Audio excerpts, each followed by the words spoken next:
AI engineer అవ్వాలి అనుకుంటే ఈ వీడియోని లాస్ట్ వరకు చూడండి. Welcome to day 26 of 100 day series becoming gen AI and engineer. What is natural language processing? NLP which is natural language processing. మనం ఇచ్చే text కానీ ఇన్పుట్ కానీ ఏదైతే ఉందో అది డైరెక్ట్ గా మన మెషిన్ కి అర్థం అవ్వదు. బికాస్ మన మెషిన్ కి బైనరీ లాంగ్వేజ్ మాత్రమే అర్థమవుతుంది, మన హ్యూమన్ లాంగ్వేజ్ అర్థం కాదు. సో అది అర్థమయ్యడానికే మనం యూటిలైజ్ చేసేది న్యాచురల్ లాంగ్వేజ్ ప్రాసెసింగ్. అసలు ఈ న్యాచురల్ లాంగ్వేజ్ ప్రాసెసింగ్ ఎలా వర్క్ అవుతుంది? మనకి ఏదైతే ఏఐ మోడల్స్ ఉన్నాయో వాటికి మన హ్యూమన్ టాస్క్లు లేదంటే మన హ్యూమన్ లాంగ్వేజ్ అర్థం. సో అది అర్థం కావాలి అంటే మనము ఈ ఎన్ఎల్పిని అయితే యూజ్ చేయాల్సి ఉంటుంది. ఇది మల్టిపుల్ స్టెప్స్ లో వర్క్ అవుతుంది. స్టెప్ 1 వచ్చేసి టెక్స్ట్ ప్రాసెసింగ్. టెక్స్ట్ ప్రాసెసింగ్ లో మనం ఏం చేస్తామంటే టోకనైజేషన్ చేస్తాము.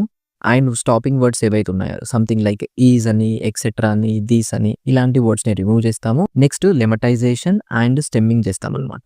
వర్డ్స్ ని రెడ్యూస్ చేస్తాం. సో ఇది కంప్లీట్ గా టెక్స్ట్ ప్రాసెసింగ్ లోకి వెళ్ళిపోతుంది. టెక్స్ట్ ప్రాసెసింగ్ అయిపోయిన తర్వాత నెక్స్ట్ స్టెప్ 2 అది వచ్చేసి అండర్స్టాండింగ్ అండ్ అనాలిసిస్. ఇప్పుడు ఏదైతే డేటా ప్రాసెసింగ్ చేసామో దాంట్లో సెంటిమెంట్ అనాలిసిస్ చేయొచ్చు, లైక్ పాజిటివ్ గానా నెగిటివ్ రివ్యూ అని అనలైజ్. నెక్స్ట్ ఇంకో కాన్సెప్ట్ నేమ్డ్ ఎంటిటీ రికగ్నిషన్ అనేసి, దీంట్లో నేమ్స్ ని, ప్లేసెస్ ని, డేట్స్ ని అది ఐడెంటిఫై. అండ్ దాని తర్వాత పార్ట్ ఆఫ్ స్పీచ్ ట్యాగింగ్ ఉంటుంది. దీంట్లో నౌన్స్ ని, వర్బ్స్ ని, అడ్జెక్టివ్స్ ఏవైతే ఉన్నాయో వీటన్నిటిని అండర్స్టాండ్ చేసుకుంటుంది. అండ్ స్టెప్ 3 వచ్చేసరికి దీంట్లో మెషిన్ అనేది ట్రాన్స్లేషన్ చేస్తుంది, ఇంగ్లీష్ నుంచి తెలుగు కానీ హిందీకి కానీ or whatever other languages. And దాని తర్వాత text summarization and then text అనేది సమరైజ్ అయిపోతుంది. సో ఇలా న్యాచురల్ లాంగ్వేజ్ ప్రాసెసింగ్ అనేది 3 స్టెప్స్ లో వర్క్ అవుతుంది.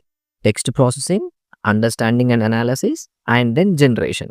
దీనికి బెస్ట్ ఎగ్జాంపుల్స్ ఏంటి అంటే మనం వర్చువల్ అసిస్టెంట్స్ ఉన్నాయి కదా, లైక్ సిరి కానీ, అలెక్సా కానీ, గూగుల్ కానీ ఇవి. And AI based chat bots ఏవైతే ఉన్నాయో అవి కానీ.